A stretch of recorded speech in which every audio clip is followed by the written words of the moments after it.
the legend, the icon, Look at this. Mr. Robert Kool Bell. Thank you. I appreciate you taking time out of your day to meet with us. So, Summer Madness, Get Down on It, Celebration, Ladies Night, Jungle Boogie, Too Hot, Fresh, Hollywood Swinging. These are just a few of the signature songs that Kool and the Gang is responsible for. These songs provided the soundtrack for things like cookouts, graduations, holiday championships, bar mitzvahs, you name it. Now that you have time to reflect, did you think your catalog would have stood the test of time the way it has? Well, Shannon, first of all, it's a blessing. We started young. I mean, I was only 14 years old when I started. We started as a jazzy act, Right. whole town band, Cooling the Flames. Cool. And we had to change that because of James Brown and the Famous Flames. Right. And we didn't want to have any problems with the Godfather. So, what should we call ourselves? So our first producer and manager, a guy by the name of Gene Red, he said, well, just call yourself Kool in the Gang. And that's how it all came about. Because let me go back, because when we were Soul Town Band, we would have to back up about 7 to 10 artists twice a month. Right. And that was a part of the Soul Town Review. Okay. And the Soul Town Review was trying to be like the Motown Review. So we would have to learn all these Motown records. You know, some of the guys, they were singing some of the Temptation, Smokey Robinson, then they had James Brown. So we had to learn all those tracks. Anyway, long story short, we finally changed the name to Kool and the Gang. And we came out with our very first record in 1969 called Kool and the Gang. Album called Kool and the Gang. Single called Kool and the Gang. So everything was Kool and the Gang. Kool and the Gang. That's good branding. Yeah. I mean, being legendary and what's him icon and stuff. I know in your part, just from you saying right now, all the people that you've met and come across, has there anybody that you really been in awe of the music that they've done or the things they've done? Well, throughout the years, I mean, you have Stevie Wonder, Marvin Gaye, even our brother Sammy Davis Jr. Great. Stores out in Vegas. You know, that's I mean, you know, Delphonics, friends of mine. Yeah. I can go on and on. Nice. You know what was cool about that? And growing up listening to your music, I think the three of us can concur that we were all raised on your music. But the names y'all guys came up for your groups, the Delphonics, the Temptations. Like, what was it like growing up and coming up with these names? Although the gentleman did give y'all Kool in the Gang, but your names was just. I know for me, for rap music, just to, on a note, you got groups like EPMD, which meant Eric Paris making dollars, or Public Enemy.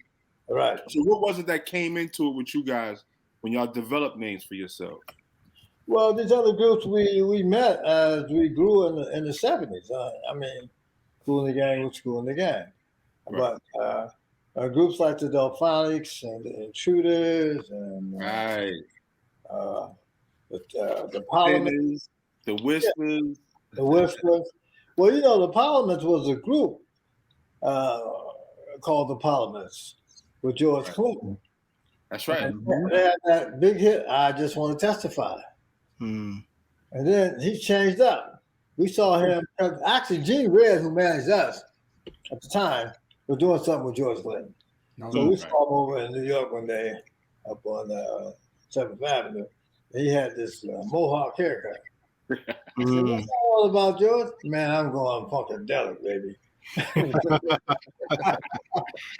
So he switched out of what he was doing into the whole funk movement. Now we have been doing, you know, funky music, funky stuff, funky granny, who's gonna take the weight, you know, all the stuff that we were doing. But he came out with that, and that was a killer track, you know. Yeah. That whole funkadelic movement And then he went on. He landed the mothership for real. Yeah, he definitely did. Concerts he was doing. We was on a couple of shows with him. I mean, he had got a flying saucer. He landed right on stage. Yep. Yeah. Well, Earth, Wind & Fire was doing those kind of things too. Okay. Earth, Wind & Fire was doing big productions as well. Yeah. And that's what I meant by that, because those names, Earth, Wind, and Fire. I mean, there was something, I don't know, it was some book y'all was reading or something that was going on in them times that inspired y'all. And I was like, these guys got these great names, man. Mm-hmm. It's a beautiful time. Well, do you know that what was that? The Last Poets. Right. The Last Poets album they came out with, Hustlers Convention. That's right. Yeah. We provided 4 tracks for them. That's right. And then they rapped on the tracks. Okay. Yeah. And those were some of your early, not rap, but poetic rap. You know what they were doing. Yeah. Yeah. Do you think the advancement of technology has helped or hindered musicianship? Well, Look, let me add some context to that question. I'm just saying that because I listen to you guys' records and I hear big production, right? You hear the trumpet, you hear the bass, you hear the instrumentation, and you can appreciate it. And you're like, wow, like even down to when you look at like the vocal arrangements, the bridges, and it's just everything. It's just every song seems like a real big production, whereas technology to me is sort of ushered in an era where musicianship is kind of it's changed a little bit, and I'm just hoping to get your opinion in terms of what you think about that. Well, I mean, modern technology. I'm old school, but I don't really get into the modern technology thing. But it's easier to do it, you know, in terms of sampling and putting tracks together. Back in the day, when we used to go into the studio, we would have to rehearse the songs maybe 2 or 3 days, because we didn't want to get in there and somebody made a mistake. You make a mistake, you got to start all over again. There wasn't no mix or fix it on your cell phone. We had to go back and do it again. Yeah. It's going to be a pain in the butt. Yeah. So today it's much easier. I would say, it's much easier today. But, again, producing that live, for us, it's all about the live concept. What you can do in the studio, and with the vocals and the various technologies that we have today, but can you bring that to the stage?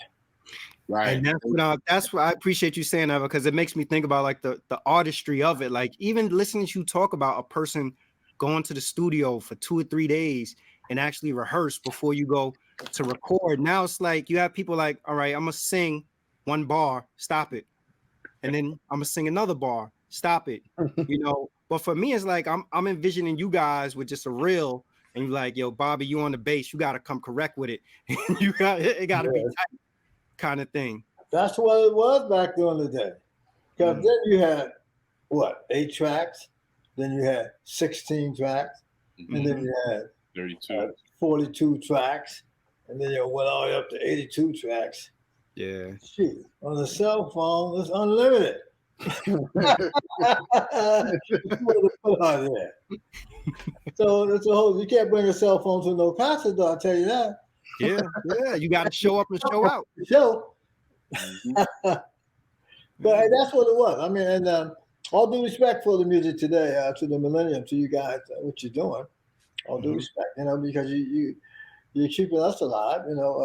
You take a guy, as you guys know, like Will Smith. He took record Summer Madness, Summertime. Right. Yeah. Diddy took Hollywood Swinging, and he got Mase, and he came out with Bad Boy, et cetera, and et cetera, et cetera. Most sampled all time. I was gonna say that, Kenyatta, because I did the research, like over 348 songs. have been sampled. Whether it's a plethora of your catalog, but man, some of them songs have been my favorite hip hop songs. To be honest with you. Mm-hmm. Oh yeah, what's his name? He did a lot of research on this. Amir over at Jimmy Fallon show. Yeah. Yeah, he definitely was into it, and it was all about the music. We just kept creating music, and before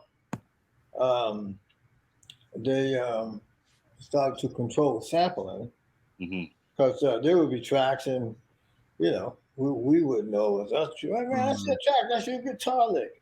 So, if I'm not mistaken, it wasn't until President Biden passed a law when he was in Congress. If you sample, you have to pay. You have to pay. And then the record companies, you have to get a clearance from the record company and the publisher. So we had to take people off of sample control. So how do you feel about business then and business now? What's the big difference? Well, business then, you know what you're getting. In other words, if you sold 1 million units vinyl, and you got $1 per vinyl, you made $1 million. How about that? Etc. CDs, cassettes, whatever. To be honest with you, streaming. I don't know what the hell streaming is about. Streaming. Don't feel bad. Nobody knows what streaming is about. Nobody. We don't even know either, man. That's you know what I'm saying? So I think only record labels have figured out the true way to actually monetize. Record labels and streaming services have figured it out. I don't know if it's gotten to the artists yet. Well, I have heard that some artists, if you're streaming and you're creating that market, do you put people in the seats? And more people like what you're doing, more people see you when you go out to do the live shows, and more people will come out to see you. That's right. But the record sales are not what they used to be. They're not selling vinyl anymore. They're not selling CDs anymore. It's all about your live performance. Yeah. Now, the question I have in terms of what you were saying about like the laws passed for sampling, is there anything in there that allows you to go back and recoup records that people may have sampled prior to this law was actually signed or enacted? Because I'm sure there's a lot of records of people that took a lot of you guys' material and made hit records themselves. I don't think so, because because you're dealing with the record company. See, the law is CBS or Sony or one of those companies. Columbia. If they want to put another record out, then they have to pay. And with Warner Chappell and ASCAP and BMI, they're checking all that now. Or shoot, you would know what the hell they're checking. So it's a better situation today as it relates to that than it was 10 years ago, 20 years ago. Yeah. Were you raised in a Muslim household, or you decided to convert to Islam? I decided to convert to Islam. Walaikum assalam. We played a lot of the bazaars, they called it at the time, at different events that the Muslims were given. And we would play at those events. And then when my brother and I, we traveled over to Europe, and we were doing shows for the U.S. Army, the Army bases, and et cetera, et cetera. So we played near Turkey, and it was a brother came to us and said, started talking about Islam. And we said, well, we know about the Nation of Islam, but he said, I'm not talking about the Nation of Islam, I'm talking about Islam, where it comes from. Right. Well, we got into a little debate about that, whatever. But my brother and I, that time we were there, we was reading Message to a Black Man, and we were reading some of the books that the messenger was writing. And we said, wow, we are some great people. Yes, sir. So that's kind of like how it happened with the nation, and then of course after the message of the past, may the peace and blessings of Allah be with him, and Wallace D. Muhammad came. Well, we get more into Islam from the Middle East, right? From the Orthodox teaching. Yeah, the Orthodox side of that. Yeah, nice, good stuff, man. What led you, or what inspired you to start playing music? Well, my grandmother played a little piano at the house. I was born in Youngstown, Ohio. Okay. We moved to Jersey City in 1960. So my grandmother, like I said, played a little piano, and my father was a featherweight boxer, Bobby Bell, and my uncle Tommy Bell. So my father fought a lot of fighters in Cuba before they had the restraints on Cuba. And he would run into Miles Davis and Dizzy Gillespie, all those guys was playing down in Cuba. So when I was born, my father wanted to name me after a famous bass player. And I didn't know, he didn't know exactly that I would become a bass player. Right. How about that? And the bass player was from Cuba. His name was Gordo Monteroso El Riquico. So all those guys were coming in out of Cuba. And that's kind of how gravitated me towards music. Yeah. Wow. The Cuban sound, man. Yeah. That's good stuff. You guys are one of the groups that I could say that have stood like the test of time, where you see all groups break up, have issues, all types of stuff. But you guys have made it through decades. How do you attribute that, that legacy of staying together and keeping it going? Well, one thing our parents always told us, was to always stick together. I was only 14 years old when I started, and my brother was 13, so say 13 to 15 years old. And one thing we did, we always remember what our family told us. Of course, yeah, you're going to have disagreements and arguments about things, but, don't break up about it. And we were able to do that. Now, it's only two of us left of the original Kool The Gang. Yeah. That's George Brown and myself. I lost my brother almost 2 years ago, DT almost a year ago. So, we're the last two. But I have guys who've been with me 20 years, 25 years, 15 years. But I'm just talking about from the beginning, though, over 50-something years. There's only two of us left. Well, when you have, I feel like when you have that kind of talent, longevity is, for the most part, it's inevitable. But over such a long period of time of creating music, can you talk a little bit about how difficult it may be to almost reimagine or recreate yourself as an artist to stay relevant? Well, it's not easy, but at the same time, we have always been reaching out musically.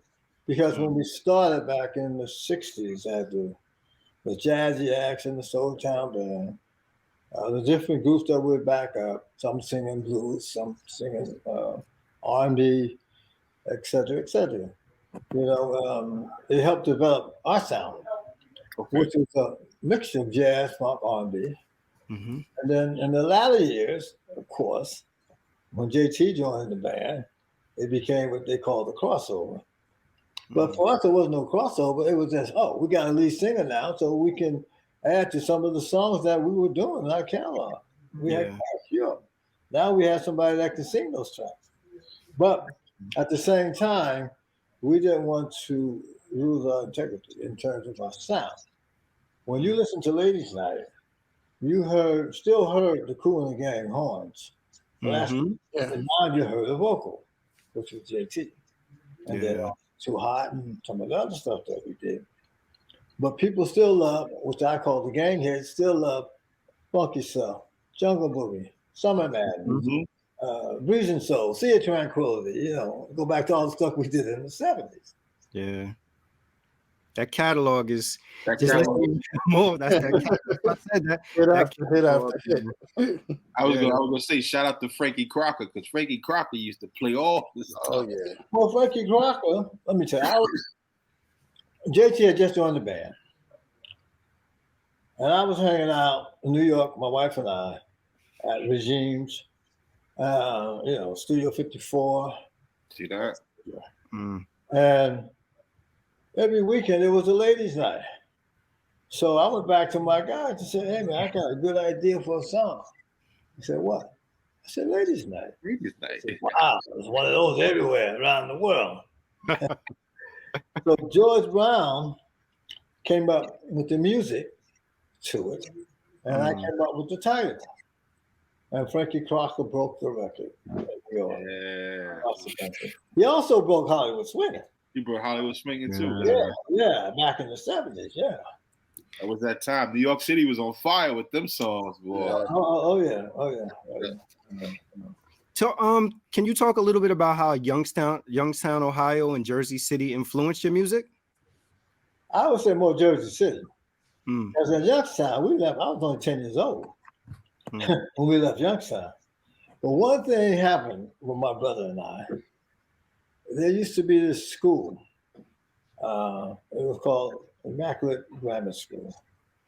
And he and I, we used to get these paint cans. And at the bottom of the can, depending on how much paint is left, created a sound.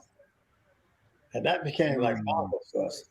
We sit up there with beat the paint cans, and they all had different tones. Not like steel drums, but sort of like steel drums. Yeah. And then when we came to Jersey City, my mother actually finally got us some bongos. I played bongos, congas. Also, and then he gravitated to saxophone, and I gravitated to bass. Look at that. Is it true Thelonious Monk is your godfather? Yeah, that was during the time when my father was a boxer down in Cuba. They all stayed over there on the west side, and there was a gym there, and there was an apartment building. My father lived in the apartment building. Thelonious Monk lived in the apartment building. My father would be training, and then Miles Davis would come and say he wanted to spar with my father.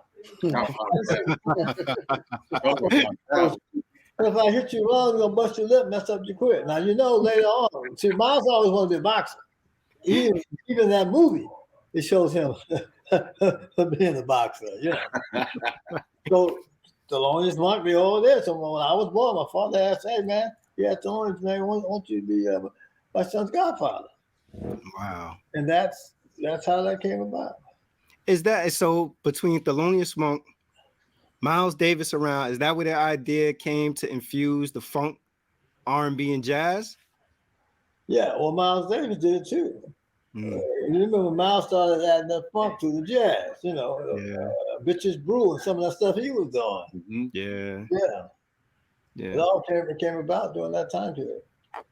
Do you think funk is dead now?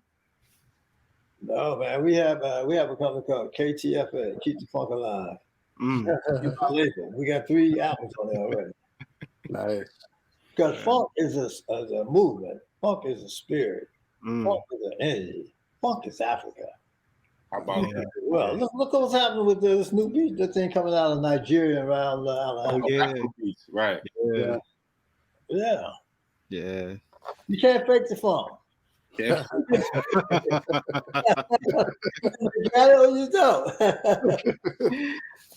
Stepping away from music a little bit, share what thoughts or what idea came about when you put together Champagne Le Cool. Well, listen. The cologne you got going on. Well, we were traveling about 7 years ago in France. And the promoter came to us to say, listen, I got 20 sold-out shows. And he said, okay. He said, I'm doing a champagne with the late or the very white lookalike and one of the Bee Gees. He said, would you like to sell champagne on this tour? So I said, no, because my fans not going to want to buy a bottle of champagne. They want some cap, t-shirts, something like that. real Merce. Yeah. Well, I said, but what I would like to do, I want to get on the shelves. And he looked at me. I said, yeah, I want to get on the shelf. Like vertically curled, Dom Perignon, Dom Renard coming up out of the French rim country. So it's okay. So I came up with the name, really cool, because I wanted to have a French name to it. Right. Coming out of Champagne country. And I wanted it to break in France first. There you go. And then come to America, maybe like Eddie Murphy, maybe, you know what I mean? The thing about it is this. Okay, I was born in Youngstown, Ohio, and I came to Jersey City in 1960. And my father wasn't around that much because my father was fighting all over the world. So, so my mother had a little hard time. So her sister came and said, listen, you guys need to come to Long Island and then to Jersey City. So she came and got us. And it was almost like the Beverly Hillbillies. Everything we owned was in the back of a station wagon. New York. And then New Jersey. Okay. So that was like our beginning. Now, I sometimes think about that. I said, how did this country boy from Youngstown, Ohio, move up into the business and get into the cartel? Because you don't get into France and Rim. Those 100-year-old families. You don't get your name on the front of the bottle. Yeah. Those are families. So how does the country boy get into the cartel? Talk about That's what it is. I mean, I know all due respect to my brothers like Jay-Z and Diddy and all of them. I got a plot of land there. You know? And when people text me, I say, we got to get you guys some bottle. I tell people, don't tell me you like it because of me, because I'm a big boy. If you don't like it, I'm fine with that too. Right? But 90% of the people that taste it, they say, oh, it's great. We got a rosé, a real rosé for the ladies, not that stuff coming out of Napa Valley. Seiko and all that. No, this is the real rosé. And 90% of them, they love the rosé. We got the Grand Cru. And most of the guys like the Grand Cru, you know. And then we got Blanc de Blanc. And we got another surprise coming next year. It's going to be called The First Lady. And it's yeah, we Angela, whoever work with you guys, get you some pictures of what we're doing. Okay. I like the sound of that one, The First Lady. That's gonna fall off the shelf right there. Valentine's Day of next year. Yeah. You know, and the First Lady is a rosé also. Okay. But it's the bottle. It's how the bottle looks, you know. It's the mermaid on the bottle. Right. Yeah, I think that's a big part of like merchandise and marketing, especially I think with wine and stuff like that. The bottle a lot of times, especially I think more so for women, it really helps to say, the selling aspect of it. And I think sometimes people forget about that. Yeah. Well, one of the things we're gonna do when we introduce the First Lady, we had a song called "Sea of Tranquility." And Angelo got a big hit out of it, but he sampled that record and sang over it. D'Angelo? Have a big record for him. We're gonna have the mermaid come up out of the sea, and the bottle gonna come out. First Lady.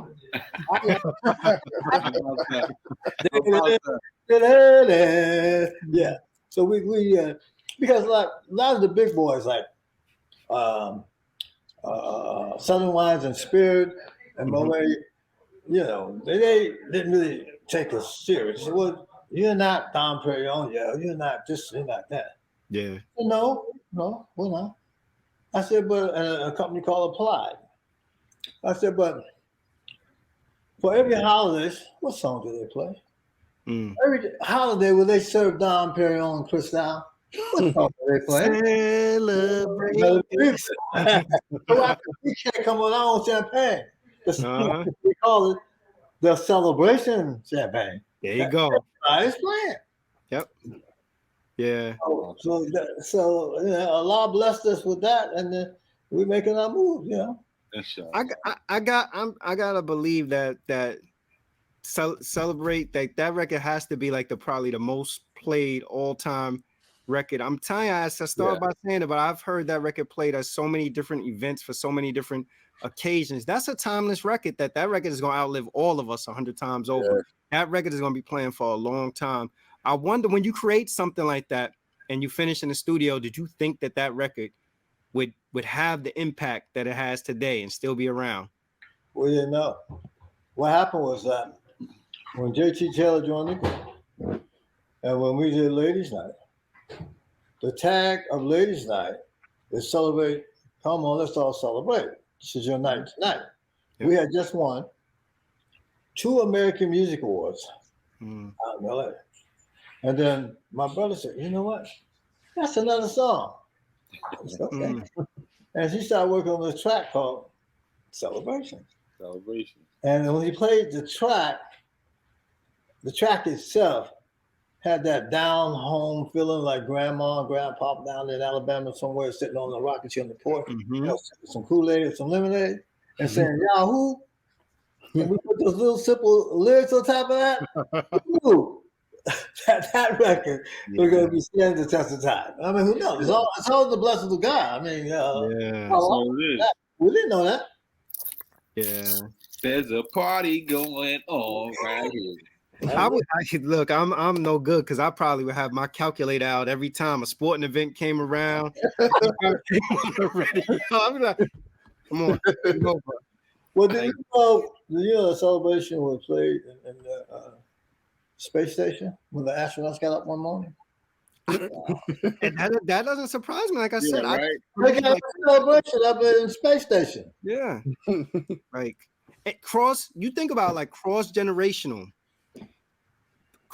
Whether it's male, female, whatever, any demographic you could think of, race, whatever it is, everybody. That record has been embraced by everybody, different continents, countries, states, wherever you go, that record is embraced and accepted. And the magnitude of it is just, probably because you lived it. Maybe you can't step outside of yourself and see it, but I'm sure you've been at venues or been on stages at concert and seen the response to that record.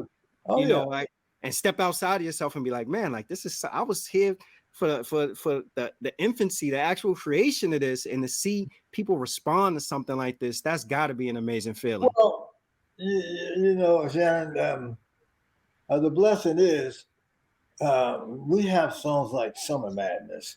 We have songs like Jungle Boogie, funky stuff. Who's going to take the weight? It just goes on and on. So what you saying is every record y'all got. Celebration is ultimate. Celebration is ultimate. But after Will Smith, he took Summer Madness and came up with Summertime. Then he got a Grammy. Then he went on to the movie business. Yep, just like that. Movie star. Right. That's right. That's the trajectory of how that went, man. Yeah, did he? I mean, you guys know who owns Sample Out Music. Tribe Called. It just goes, it's a blessing, man. It comes from Allah. It comes from God. I mean, all I have to say is all praise to God. It sure is. You mentioned losing your brother and losing DT in such a short period of time. Like, how did that impact you as a person, and how did it impact the group also? Well, I mean, those were key players. My brother. Tenor, VT, alto, those are all key players in the band. It hurt us a lot. I just lost my first cousin, who was Kool The Gang's manager, 2 weeks ago. On the client, a guy ran into. He was going to make Jumu'ah prayer about 4 a.m. Some of these crazy white boys out there smoking and drinking jumped to the violin and hit him dead on, killed him. Sorry to hear that. But we when the law calls us, we go. Nothing we can do about that. When your time comes, your time comes. But it makes us stronger. All of us, we're not just going to give up. Yeah. We understand it. I lost my wife 4 years ago. We just celebrated her passing this past weekend. Yeah. So what you gonna do, man? It is what it is. Yeah, going, man. Yeah, man.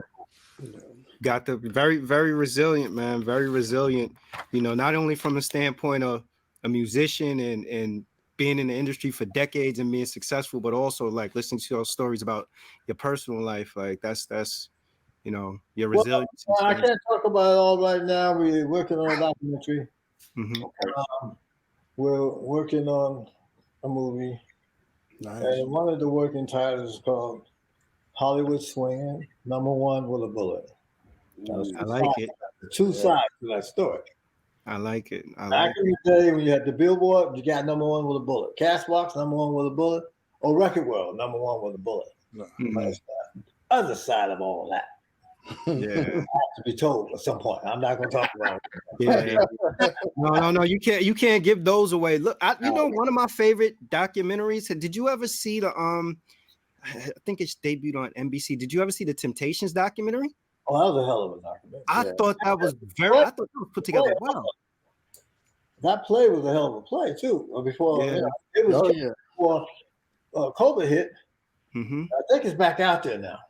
Yeah. I thought that was. I just like I was at the edge of my seat. Wait, all right. So this is a 2-night event. I need night 2 to get here. That was very well written and very well put together. You did. You mentioned COVID. Like, what did you during the pandemic? You know, I know you're out on the road a lot, and you know you guys are performing. But during the pandemic, what did you do to make sure you stayed present and stayed mindful with everything that's going on in the world? Great. This little room that I'm in right now. Mm-hmm. This is a 2-bedroom condo, and in our living room is nothing but cameras. We spoke to the world, Zooming, talking to people for 2 years. Nice. I remember doing an interview one day, and the guy said, "Listen," he told the audience, said, "If you like jungle, if you want to hear Joanna, Fresh, and Celebration," he said, "don't tune into it, because I ain't gonna play none of that. I'm playing Kool The Gang of the '70s. Now, if you like jungle, boogie, Hollywood swinging, funky stuff, see, can truly, that's what I'm gonna play. Chocolate buttermilk, raw hamburger. That's what we're gonna play. Tune in." But you wouldn't know that if you wasn't locked in to a locked in situation. And you know, so right here, I Zoom, and I'll go out and walk around my community about 5 or 6 times and come back in, and it forced us to do that. Right. Yeah. That has been a blessing. Yeah. I'm sorry. No, I said I have heard artists say that during that pause, it was really an opportunity to engage, you know, and re-engage. Like a lot of people said they spent so much time prior to the pandemic on the road performing or in the studio making music, they didn't have the opportunity to really sit down and connect as much as they wanted to, probably with fans or to do interviews like this. So I think it was a great opportunity for artists to reconnect, reach out and touch the people aside from performances. Yes, definitely. You know, this is one other thing. I can't get into it just yet. And he won the World Series. Dusty Baker and I. Dusty Baker. Yeah. Solar energy. Yeah. There you go. I was going to ask about that. Yeah. And I've been waiting, and he's been waiting. He just won the World Series. Africa. Congratulations, Dusty. Kool Dusty Baker Energy. Wow. Nice. Yep. Look at that. Oh man. Kool Baker Energy. How about that? So? Yeah. And what we're gonna do concerts in Africa that's gonna be powered by solar energy. Mm-hmm. Not by those you know, when you have some of those concerts where you have the generators and they run out of gas and right. that kind of stuff. No. It's coming straight from energy. Yeah. As we say our album called, we're gonna light up the world. There you go. Solar energy. There you go. Nice. I'm sure you probably traveled the world several times over by now. Oh, I've been to Africa almost 30 years ago. We did a project called For the Children of Africa. Wow. We got the blessing of Nelson Mandela at the time. we're getting ready to do Children of Africa Part 2 now. Nice. Because Africa is playing a very important role, especially with African beat and African music and everything that's going on right now. So the time is right. Yeah. Time is everything. That's right. Yeah. That's got to be an amazing experience. Wow. Oh yeah. Anyway, stay tuned. Thank you again. It was a pleasure talking to you. Wealth of knowledge. Okay. All right. Well, much success to you, brothers. Thank Appreciate you. it.